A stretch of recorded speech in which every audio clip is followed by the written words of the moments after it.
আপনি এখানে? আমি পুরো হাসপাতাল আপনাকে খুঁজলাম, কোথাও খুঁজে পাচ্ছিলাম না। আপনার কথাই ঠিক হয়েছে, আমার মা সুস্থ হয়ে গেছে। আপনি অনেক দোয়া করেছেন আমার মায়ের জন্য, আপনাকে অনেক ধন্যবাদ। আপনার মা ভালো হয়ে গেছে জেনে ভালো লাগতো। তো আপনার মুখটা এরকম শুকনা কেন? আপনার পেশেন্ট এখনো কোমা থেকে ফেরেনি, তাই না? ফিরবে।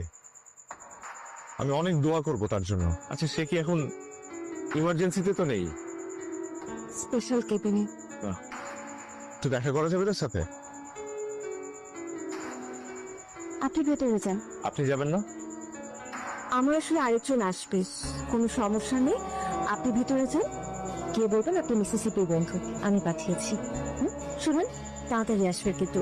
আমার সাথে কিন্তু আপনার এখন অনেক কথা বাকি আছে। সব শুনবো, আমি আসছি। আসসালামু আলাইকুম।